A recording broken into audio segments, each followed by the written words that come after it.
नमस्कार, आदाब, सत श्री अकाल। मैं हूं नंदिनी यादव। आज हम जिस घटना की बात करने वाले हैं उस घटना की शुरुआत होती है रांची से। रांची में एक परिवार रहा करता था और उस परिवार की मुखिया का नाम था सुखान सरकार। जो सुखान सरकार थे वो आर्मी से डॉक्टर के पद से रिटायर हो चुके थे और इनका बहुत ही अच्छा परिवार था। इनके परिवार में इनके अलावा इनकी पत्नी थी और एक इनका बेटा सुमित था। जो सुमित था वो नोएडा में एक बहुत ही अच्छी कंपनी में अच्छी पोस्ट पर नौकरी किया करता था। और अब जो सुखान सरकार थे इन्होंने अपने बेटे की शादी भी कर दी थी और इनकी बहू का नाम था मधुमिता। जो मधुमिता थी वो भी एक बहुत ही अच्छी लड़की थी, अच्छे परिवार की थी और उन्होंने अपने व्यवहार से अपने परिवार का दिल जीत लिया था। सभी लोग मधुमिता पे जान छिड़कते थे। जो मधुमिता थी कभी अपने सास ससुर के साथ रांची में रहा करती थी तो कभी कभी वो अपने पति के पास नोएडा भी चली जाया करती थी। सब कुछ बहुत अच्छे से चल रहा था। सरकार परिवार के सभी लोग, जो भी बिल्डिंग में रहने वाले आसपास के लोग थे, सभी लोग इनकी बहुत इज्जत किया करते थे। और ये जिस बिल्डिंग में रहते थे उसमें 1002 नंबर का इनका एक फ्लैट था। अब सब कुछ सही से चल रहा था। तभी जो इनकी बहू मधुमिता है वो अपने ससुर से कहती है कि मेरी जो छोटी बहन है जिसका नाम मौमिता है वो एक आश्रम में रहती है क्योंकि इसके माता पिता नहीं थे। तो मैं चाहती हूँ कि मौमिता को भी हम अपने साथ अपने घर में ही रख लें।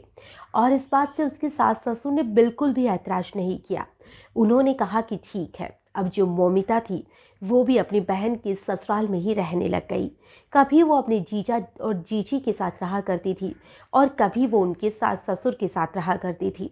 जो मौमिता थी उसका व्यवहार तो मधुमिता से भी ज़्यादा अच्छा था। तो जो मौमिता थी उस पर सुखान सरकार और उनकी पत्नी जान छिड़कते थे। अब उन्होंने फैसला किया कि मौमिता को हम ऐसे तो पूरी ज़िंदगी अपने घर में रख नहीं सकते और हम इसे भेजना भी नहीं चाहते हैं। तो क्यों ना हमारे भतीजे के साथ में ही इसकी शादी कर दी जाए। तो जो सुखान सरकार थे वो मौमिता की शादी अपने छोटे भाई की बेटे के साथ कर देते हैं। सब कुछ सही चल रहा था। अब जो मौमिता थी वो भी उनके घर की बहू बन चुकी थी।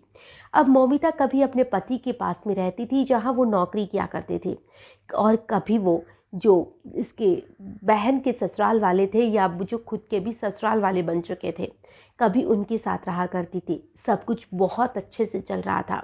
जो मौमिता का व्यवहार था वो ऐसा व्यवहार था कि उसके व्यवहार के सभी लोग कायल हो चुके थे।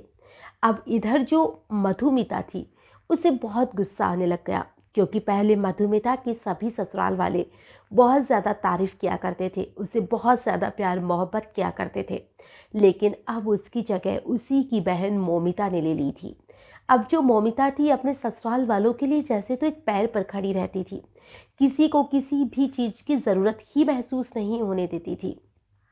अब इन सारी चीज़ों से मौमिता को बहुत प्यार मिल रहा था, बहुत खुश थी वो। लेकिन इधर जो मधुमिता थी उसे बहुत गुस्सा आने लग गया था और वो अब ससुराल वालों को प्रताड़ित करने लग गई थी। वो पुलिस में उसने केस कर दिया था और पुलिस में केस में उसने कहा था कि उसके जो बहन है मौमिता और उसका और उसके पति का अवैध संबंध है। कभी वो अपने ससुर का और मौमिता का अवैध संबंध का केस दर्ज कराती थी, कभी वो दहेज का केस दर्ज कराती थी और ऐसे कर करके उसने अपने परिवार में अपनी पूरी इमेज की धज्जियां उड़ा दी थी। अब जो पुलिस वाले थे वो भी उनके घर आने लग गए थे। पुलिस भी उन्हें प्रताड़ित करने लग गई थी कि आपकी इतनी अच्छी फैमिली है फिर भी आप कितनी ओछी, कितनी गिरी हुई हरकतें करते हैं। और रोज रोज पुलिस के आने की वजह से जो सरकार परिवार था वो बहुत ज़्यादा दुखी होता था। उन्हें शर्मिंदगी महसूस होती थी कि उन्हीं की बहू उन्हीं के ऊपर इल्ज़ाम लगा रही है और उन्हें बहुत बुरा लगता था। और इन सारी चीज़ों को लगभग 1 डेढ़ साल का वक्त बीत जाता है। अब जो उनकी बहू थी वो उनके बेटे सुमित को भी प्रताड़ित करने लग गई थी और सारे घर वाले उसकी हरकतों से बहुत ज़्यादा परेशान थे। तो एक दिन जो उसके ससुर जी थे सुकान सरकार, वो फैसला लेते हैं कि क्यों न इन सारी चीज़ों से पूरा झंझट ही ख़त्म कर दिया जाए क्योंकि उन्हें बहुत ज़्यादा शर्मिंदगी महसूस होती थी। और उन्होंने एक बार जहर लेकर आए और वो अपने घर वालों के पूरे खाने में उन्होंने सारे घर वालों को जहर मिला के खिला दिया और इस वजह से पूरे परिवार के सदस्यों की मौत हो जाती है। और इधर ये सुखान सरकार थे, उन्होंने भी वो जहर का खाना खाया, लेकिन वो बच जाते हैं। अब वो एक चाकू लेते हैं और अपने ही शरीर पर बहुत घाव करते हैं। और इस वजह से जब पुलिस मौके पर पहुंचती है, तब तक जो ये सुखान सरकार थे ये जिंदा तो थे, लेकिन इनकी हालत बहुत ज़्यादा खराब थी। तो इन्हें हॉस्पिटल में एडमिट करवाया जाता है, लेकिन हॉस्पिटल पहुंचते पहुंचते ये भी दम तोड़ देते हैं। और जब उस पूरे घर की तलाशी ली जाती है, तो पता चलता है कि वहाँ पर एक सुसाइड नोट भी मिलता है, जिसमें साफ लिखा हुआ था कि बहू के प्रताड़ित करने की वजह से ये पूरा परिवार अपनी जान दे रहा है। और उस पूरे परिवार में जो सुखान सरकार थे वो थे, उनकी पत्नी थी, उनके भतीजे की पत्नी जो मौमिता थी वो थी, उनका भतीजा था, और इनकी दोनों की 2 बेटियां थी, यानी कि एक मधुमिता की बेटी थी और एक मौमिता की बेटी थी। ये 6 लोग थे जिन्होंने उससे प्रताड़ित होकर अपनी जान दे दी। और जो पुलिस वाले हैं वो मधुमिता को ढूंढने की कोशिश करते हैं। पहले तो वो नोएडा जाते हैं, लेकिन वो नोएडा में नहीं मिलती है। और फिर कलकत्ता में जब छापा मारा जाता है, तो वहाँ से मधुमिता मिल जाती है। और जो मधुमिता थी उसे पुलिस अरेस्ट कर लेती है, क्योंकि उन्होंने अपने ससुराल वालों को बहुत ज़्यादा प्रताड़ित किया था। ये जो पूरी घटना है, अगर हम इस घटना को देखें, तो इस घटना में जो सुखान सरकार ने किया कि अपने पूरे परिवार को जहर दे दिया, ये वाकई में बहुत ही गलत था। क्योंकि इतना बड़ा भी कोई कांड नहीं हुआ था जिसकी वजह से ये अपने पूरे परिवार को ही खत्म कर दे। कि चाहते तो अपनी बहू को समझा सकते थे, ये वापस से उस पर केस कर सकते थे, सारी चीज़ें साफ हो सकती थी, ये उसे डाइवोर्स दे सकते थे, लेकिन ऐसा नहीं हुआ। इन्होंने बहुत ही बड़ी बेवकूफ़ी की और एक हंसते खेलते परिवार को एक ही रात में ख़त्म कर दिया। और ये इनकी गलती ही हम कह सकते हैं। जो मधुमिता है वो तो पूरी लाइफ जेल में सड़ती रहेगी, या हो सकता है उसे जमानत भी मिल जाए।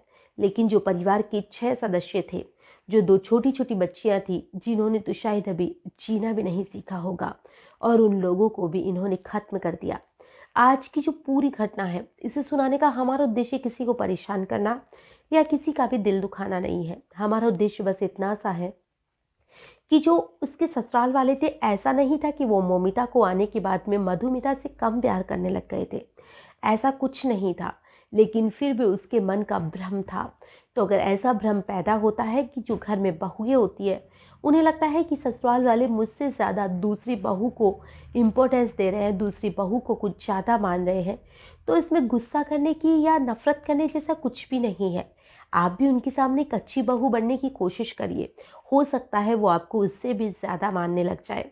और ससुराल वाले भी अगर ऐसी कोई भी गलती करते हैं कि एक बहू से ज़्यादा दूसरी बहू को महत्वता दी जाती है, और इस वजह से शायद दूसरी के ईगो को ठेस पहुंच जाती है, तो सास ससुर भी ऐसी गलतियां करने से बचे। घर में जितनी भी बहुएं हैं, उन्हें सभी को समानता का दर्जा दें। आज के लिए बस इतना ही, फिर मिलेंगे किसी नई घटना में। तब तक के लिए नमस्कार।